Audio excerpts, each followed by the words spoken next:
Good morning all of you. कल बच्चों हमने किया था सर्व शिक्षा अभियान in terms of inclusive education. ठीक है कि हमारी जो इंक्लूसिव एजुकेशन है उसमें सर्व शिक्षा अभियान का क्या योगदान रहा है, और आज हम करेंगे अब उनका जो योगदान रहा है, जो भी उसमें बाधाएं आती हैं उसको भी हमने दूर करना है। तो हम करेंगे आज सुजेशंस फॉर स्ट्रेंथनिंग सर्व शिक्षा अभियान, सर्व शिक्षा अभियान को सशक्त बनाने के सुझाव। ठीक है बेटा, क्योंकि ये एक अभियान हमारा ऐसा है जो सार्वभौमिक है, इसको हमने पूरे देश में लागू करना है, पूरे वर्ल्ड में भी होगा ये लागू, लेकिन हमने अब अपने देश के लिए करना है। तो हमने पूरे देश के लिए ये 6 से 14 वर्ष की जो फ्री शिक्षा सर्व शिक्षा अभियान के अकॉर्डिंग दी जा रही है, इसको पूरे देश में इसका प्रचार करना है ताकि कोई भी बच्चा इस 6 से 14 वर्ष की शिक्षा से वंचित ना रह जाए। ठीक है, तो इसके लिए कुछ सुजेशंस हैं। आपको पता होगा कि सर्व शिक्षा अभियान है जो वो दिसंबर 2001 में शिक्षा के सार्वभौमिक प्राथमिक शिक्षा के रूप में इसको स्वीकार किया गया था। कब? दिसंबर 2001 में।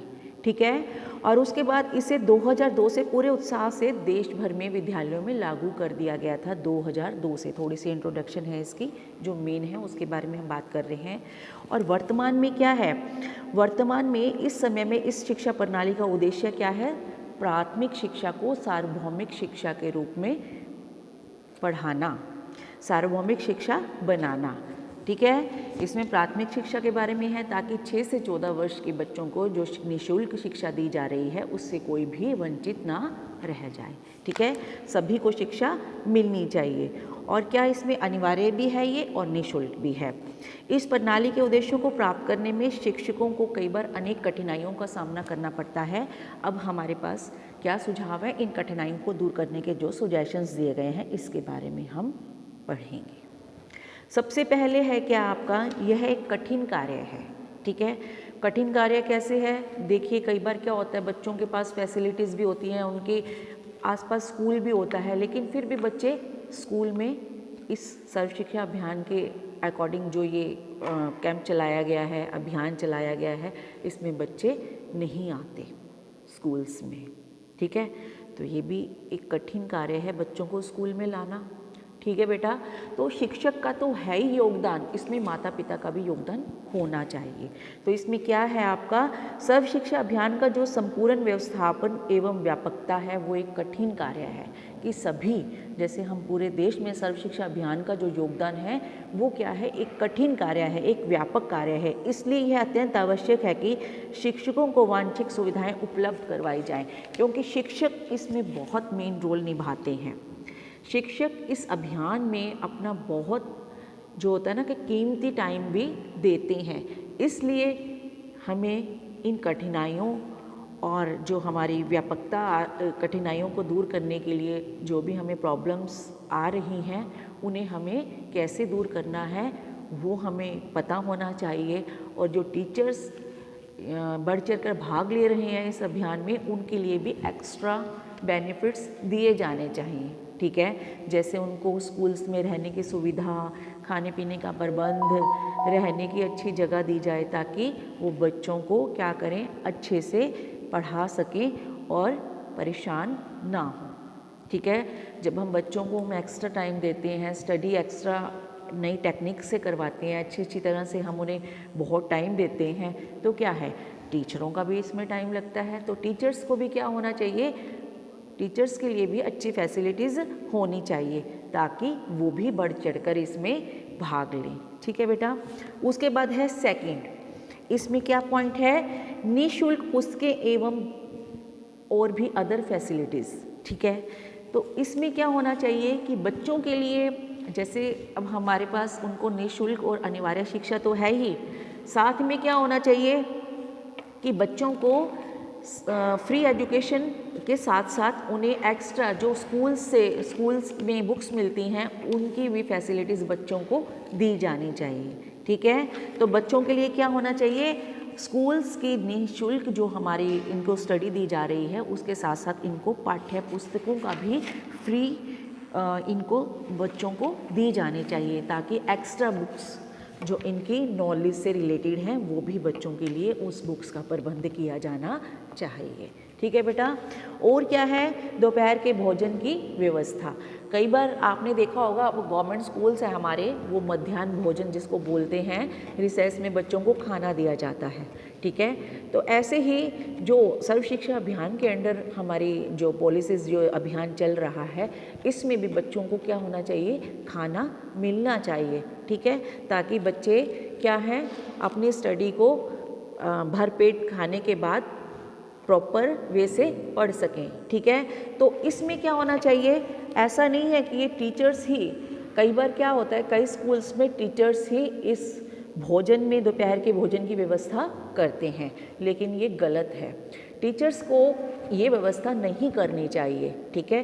क्योंकि टीचर्स का काम क्या है, पढ़ाना और बच्चों को आगे बढ़ाना। अगर टीचर इन्हीं कामों में लगे रहेंगे तो क्या होगा, उनका टाइम वेस्ट होगा और वो बच्चों को कैसे पढ़ा पाएंगे। इसलिए हमें इनके लिए अलग से व्यवस्था की जानी चाहिए। जैसे मान लीजिए, इस व्यवस्था के दायित्व संबंधी कार्य को हमें अदर ब्लॉक समिति वगैरह को सौंप देना चाहिए। ठीक है। ताकि वो अपने इस कार्य को निभाएं और टीचर का समय वेस्ट ना हो। ठीक है। उसके बाद है आपकी मेंटेनेंस ऑफ रिकॉर्ड, अनुदान राशि का रिकॉर्ड रखना। ठीक है। कई बार क्या होता है, हमारे विद्यालयों को जो अनुदान राशि दी जाती है उसका रिकॉर्ड भी हमें रखना चाहिए। ठीक है।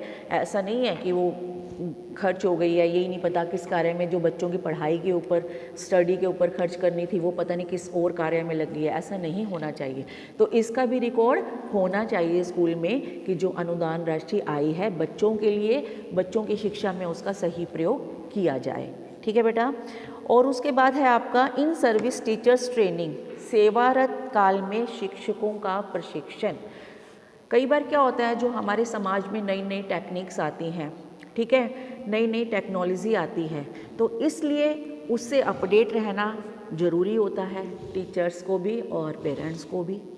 तो टीचर्स को अपडेट रहना इसलिए ज़रूरी है ताकि वो नई टेक्नोलॉजी और नई टेक्निक्स के द्वारा बच्चों को पढ़ा सके और वो बच्चों का बेनिफिट हो जाए।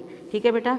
तो इसलिए जो इन सर्विस में जो प्रशिक्षण टीचरों को दिया जाता है वो अच्छी तरह सेमिनार्स के थ्रू, ट्रेनिंग्स के थ्रू देना चाहिए ताकि टीचर्स इस नई टेक्निक से वाकिफ़ हो सकें। ठीक है। और नई टेक्निक्स के द्वारा बच्चों को जो उनके बेनिफिट के लिए है उसके द्वारा बच्चों को पढ़ा सकें। ठीक है। तो इसलिए क्या होना चाहिए कि नई नई टेक्निक्स के बारे में टीचर्स को ट्रेनिंग दी जानी चाहिए ताकि वो बच्चों को आगे बढ़ा सकें और उनको स्टडी में आगे बढ़ा सकें। उसके बाद है आपका टीचर्स प्री सर्विस ट्रेनिंग, पूर्व सेवा कालन प्रशिक्षण। कई बार क्या होता है, हमें इसमें हम समय और आवश्यकता को ध्यान में रखकर क्या करते हैं, टाइम के अकॉर्डिंग जो आपका सेवा काल से पहले का प्रशिक्षण ट्रेनिंग्स बच्चों को दी जाती है उसमें भी बच्चों को समझाया जाता है कि बच्चों को कैसे पढ़ाना है, किस टेक्निक से पढ़ाना है ताकि उनको जल्दी समझ में आ जाए। इसलिए टीचर्स को आप प्री सर्विस में क्या होता है, बच्चों को लेसन प्लान्स के द्वारा समझाया जाता है कि बच्चों को आपने स्कूल में कैसे पढ़ाना है। ठीक है। तो छोटे बच्चों के लिए कैसे पढ़ाना है, मिडिल क्लास के बच्चों को कैसे पढ़ाना है, ये सब टेक्निक प्री सर्विस बच्चों को सिखाई जाती है। ठीक है बेटा। उसके बाद है आपकी रूरल एजुकेशन डेवलपमेंट कमेटी, आपकी ग्रामीण शिक्षा विकास समिति।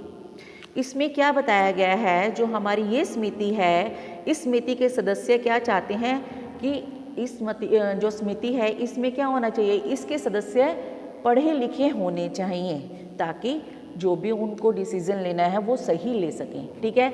लेकिन ज़्यादातर क्या है, इस समिति के सदस्य प्राय अशिक्षित होते हैं। ठीक है। तो शिक्षा ग्रहण नहीं की होती उन्होंने, इसलिए कुछ जो शिक्षित व्यक्तियों को इसमें रखा जाना चाहिए ताकि जो अशिक्षित व्यक्ति गलत डिसीज़न लेते हैं वो ना लें। ठीक है। अगर पढ़े लिखे व्यक्ति होंगे तो वो सही डिसीज़न लेंगे क्योंकि सबको देखते हुए समाज में क्या चल रहा है, उस टेक्निक्स में कौन सी टेक्निक से बच्चों को पढ़ाया जा रहा है उसके द्वारा डिसीज़न लिया जाता है। ठीक है। तो राज्य सरकार को इस ओर ध्यान देना चाहिए और सही कदम उठाना चाहिए कि जो इस ग्रामीण समिति के सदस्य हैं वो शिक्षित होने चाहिए ताकि बच्चों को सही ढंग से आगे वो पढ़ा पाए। उसके बाद है आपका सर्व शिक्षा अभियान संबंधी जागरूकता उत्पन्न करना। इसमें क्या है कि जो सर्व शिक्षा अभियान है वो बच्चों के लिए एक अभियान चलाया गया है जिसमें इसमें क्या कहा गया है कि 6 से 14 वर्ष का बच्चा, कोई भी बच्चा अशिक्षित ना रह जाए। इसलिए ये शिक्षा जो 6 से 14 वर्ष के लिए प्राथमिक शिक्षा दी जा रही है ये अनिवार्य और निःशुल्क है। ठीक है। तो इसके लिए क्या होना चाहिए, इसके लिए जगह जगह बच्चों के लिए कैंप भी लगाए जाते हैं और इनके लिए कई पम्फलेट्स के माध्यम से, इलेक्ट्रॉनिक मीडियम के माध्यम से बच्चों तक संदेश पहुंचाए जाते हैं ताकि वो बच्चा इस शिक्षा को ग्रहण कर सके, हर बच्चा इस शिक्षा को प्राप्त कर सके। कौन सी शिक्षा? सर्व शिक्षा अभियान के अकॉर्डिंग जो शिक्षा दी जा रही है। उसके बाद है आपका सर्व शिक्षा अभियान एन एजुकेशनल एंड्रियर। सर्व शिक्षा एक शैक्षिक उपक्रम के रूप में, ठीक है। देखिए सर्व शिक्षा अभियान का क्या है मेन मोटिव, प्राइमरी एजुकेशन, बच्चों को अनिवार्य और निःशुल्क देना। तो इसमें क्या बताया गया है कि जो ग्राम पंचायतें और ब्लॉक समिति हैं उनको आपस में उनका जो हस्तक्षेप है वो सही होना चाहिए, आपस में उनका लड़ाई झगड़ा नहीं होना चाहिए। देखिए जब हमारी ग्राम पंचायत, हमारी ब्लॉक समिति सही ढंग से कार्य करेगी तो उसमें क्या होना चाहिए, आपस में लड़ाई झगड़ा या ढंग से इनका जो गलत हस्तक्षेप किया जाता है वो नहीं होना चाहिए। तो कई बार क्या होता है, ग्राम पंचायत अथवा ब्लॉक समिति के अत्यधिक हस्तक्षेप से शिक्षा के कार्य में बाधा उत्पन्न होती है। इसलिए इस योजना के वास्तविक उद्देश्यों की पूर्ति में अवरोध उत्पन्न होता है, ताकि क्या होता है, बच्चों को क्या हो जाती है, पढ़ने में दिक्कत आ जाती है। इसलिए इनका गलत हस्तक्षेप नहीं होना चाहिए। राज्य सरकार को सही ढंग से इनके ऊपर रोक टोक करनी चाहिए ताकि सही कार्य किए जा सके और जिनका कार्य है वही करें, ना कि इनके कार्य को हर कोई अपना डिसीजन दे। ठीक है। उसके बाद क्या बताया गया है लास्ट में बेटा, ये पॉइंट्स हो गए आपके 10-11 पॉइंट्स हो गए हैं कि हमें क्या करना चाहिए। जिसका भी जो कार्य है, जिस समिति का जो भी ब्लॉक कार्य निभा रहा है, ग्राम पंचायत, राज्य स्तर जो भी इसके लिए कार्य कर रहे हैं, उन्हें अपनी ईमानदारी से कार्य करना चाहिए और जो शिक्षकों के ऊपर कंधों पर भार है वो भी क्या हो, मिलजुल कर उनको क्या करना चाहिए, इस भार को हटाना चाहिए और शिक्षकों के जो साथ में उनका हेल्प है वो करनी चाहिए, ताकि ऐसा नहीं कि शिक्षकों के कंधे पर ही सारा भार लाद दिया जाए। ठीक है बेटा। तो इसलिए अपने अपने कार्य में सभी को इन्वॉल्व होना चाहिए, ना कि एक के ऊपर ही बोझ लादना चाहिए। तो आपका यही था टॉपिक, सर्व शिक्षा अभियान को हमने जो अपनाने के लिए क्या क्या सुझाव हैं उसके बारे में बातचीत आज हमने की है। ओके, थैंक यू बेटा।